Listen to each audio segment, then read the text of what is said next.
Ben, it's good to chat. It's been a little while since we've talked on camera, and we hope to start to make this a semi-regular series. First of all, tell us a bit how you assess the season so far. Yeah, I think really difficult to do any other way really than break it down into two lots, really, two spells. And I think the first period, the first 9 games of the season was a really challenging time for us. We obviously weren't able to accumulate points within that and really struggled and suffered as a team in that.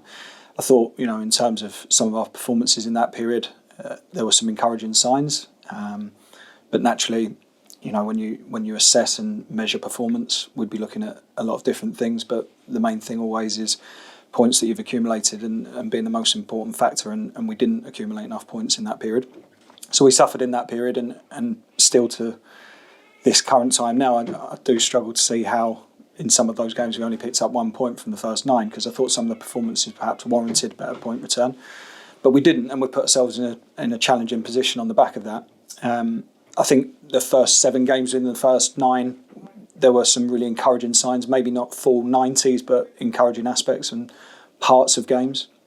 The last 2 against Wycombe and Lincoln were more difficult for us, and again I thought the team suffered in that period. So following that 9-game sort of stretch, I think we needed to adapt, and we had conversations as we always do, Gary and I and coaching staff, and it really ultimately we decided to sort of shift a little bit on the philosophy and come away a little bit from that and maybe be a little bit more pragmatic in our approach to games. And in that 10-game period since, we've been more competitive in the games.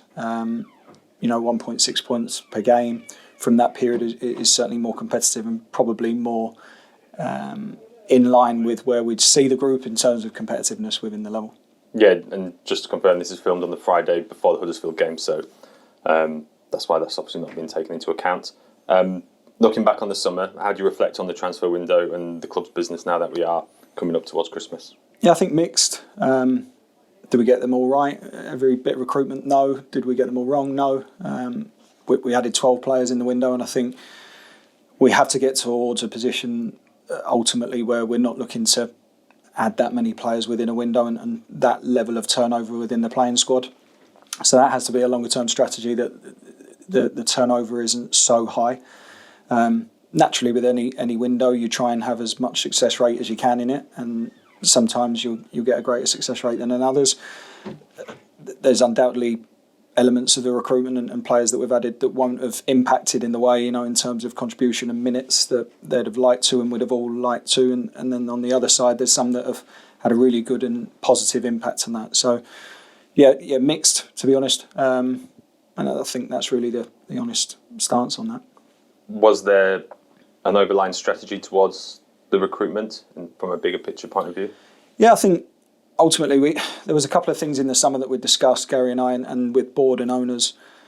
We wanted to bring the average age down of the group. We were the joint highest last year with Derby in the league, and that was a driver to try and bring that down. So I know obviously we added 2 senior players in Corey Smith and Gary Gardner, but other than that, the profile of players was generally sort of 24 to 26.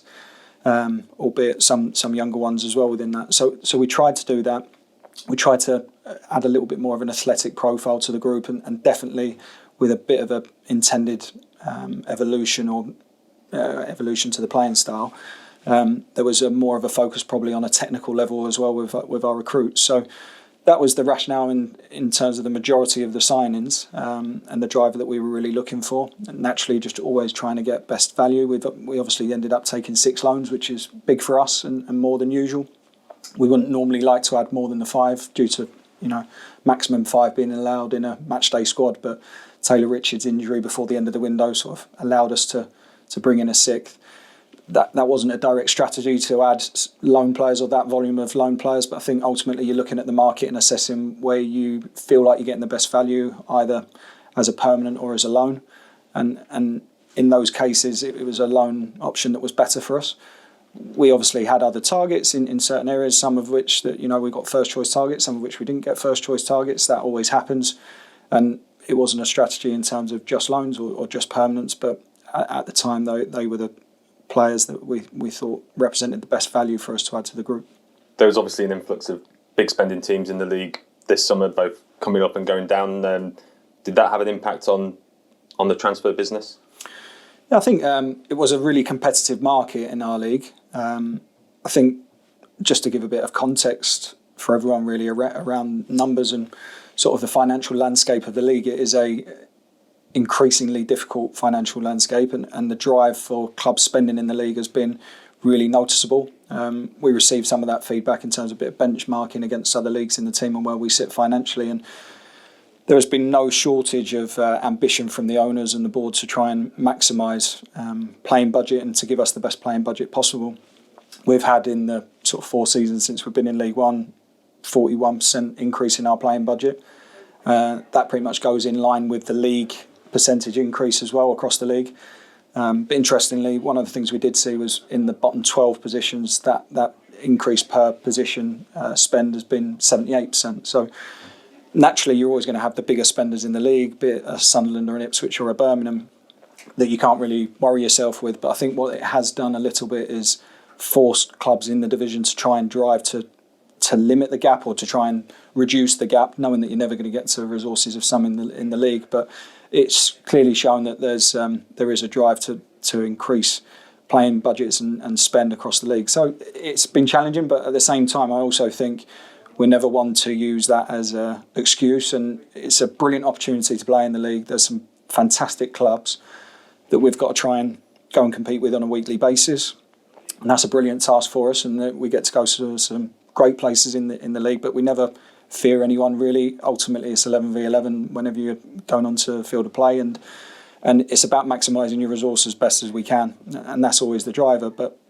naturally, that is a difficult financial landscape, and I think this year in particular has been a really significant increase across the league. One player that we should mention who's come in is Gary Gardner. Obviously not gone the way that anyone would have hoped. How frustrating has the start to his Cambridge United career been? Yeah, incredibly frustrating. I think for everyone as well. You know, from my perspective, I think there was excitement around the addition of Gary. You know, played all of his career in the Championship, and we knew we were adding a very capable player. Gary Monk knew what we were adding in terms of having worked with Gary before as well. He was excited to be working with Gary again, and you know, not that the fans get to see this, but you know, you can see character-wise around the building what a fantastic and influential character he can be. Unfortunately, we haven't got to see that on the pitch, which has been really, really frustrating. And Gary will be frustrated with that as well, of course. You know, himself, no player wants to come in and not be able to contribute. So it's been a frustrating time for him. He obviously trained the first week with us in pre-season and then had a bit of a niggle, and then, to be honest, it's just been secondary injuries on the back of that, which has been slowing his progress down, and again, really, really frustrating. So Gary's working incredibly hard with Ryan Meredith and the rest of the medical staff, and we hope to see him as soon as possible. But yeah, really frustrating. There's no sort of hiding away from that. And looking ahead to January, what can you tell us about what the future lies for some of our loan lads? You mentioned earlier how we've got 6 in at the minute. Yeah, so I think in any situation with a loan player, there's always 3 parties to it: player, club, and parent club.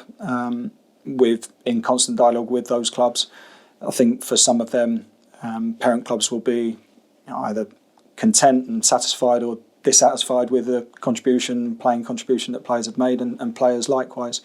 We're in dialogue with those clubs all the time. Generally speaking, the players that are contributing big minutes, there is a reason that they're here on loan, and that is to either establish significant game time in League One for their development, career development, or it's for potential asset value at their parent club. So I think the players that are playing regular, consistent minutes, naturally the parent clubs are always happier. The ones that aren't, it's always a more difficult conversation, and from our side as well. So yeah, we're in touch with all of those clubs, and I'd like to think all of the players that we would like to keep during the window, that will happen. And more generally, with the window opening just a couple of weeks, what can you tell us about our plans for January? Yeah, I don't think it will be a hugely busy one for us. I think recently that last run of 10 games, which is probably enough of a stretch to give a fair gauge of where the team is at. I think you can see there is a competitive level that when we've got everyone fit, we feel that we can compete with most teams in the league. Injuries naturally are important to that, and obviously we've been unfortunate in a couple of scenarios, and it was really helpful over the last few weeks to see Shane back and to see Dan Barton back on the bench the other day, Josh Stokes back in the group the last few weeks. So naturally, we are a team that will need to try and keep players fit and have maximum player availability. But if we can manage to get that, I think we've got a squad that we think can be competitive in the league and achieve what we're sort of trying to do this year. We probably are crying out for a central midfielder. I think everyone can see that. Fans will be able to see that at the moment. That's the area that we look most short. So I think will definitely be an intention to add in that area. Other than that, there might be one or two bits, but I don't think it will be a hugely busy window for us if it goes how we would like it to go. Well, one positive this season has been the role of the academy. Likes of Dan and Brandon coming into the team to great effect. That must make you and certainly the staff here in the academy really proud. Yeah, I think just signals the importance of a really strong academy. When you have a group of senior players and 23, 24 senior players, and you can supplement that with good prospects coming through from the academy, that's really important. And naturally, we've seen opportunity come for some of those players. You know, Brandon Joku, Dan Barton getting significant minutes. Obviously, Liam Bennett staying in the team and continuing to contribute significant academy minutes as well. So that's been great to see that, you know, players get the opportunity and young players will either take that opportunity with both hands, or sometimes it will be that the level is a bit too much for them, and you know that can happen both ways. I think the pleasing thing has been that, you know, the players have shown a capability to play at the level and to be relied when called upon. So that's been really helpful, and I think just like I say, underlines the importance of the significance of the academy and having players ready to go. The biggest thing for young players is opportunity, but then it's up to the players once they get that opportunity. But again, signals the work that Dom Knighton and the rest of the academy staff are doing with the young players that we've got real high hopes for.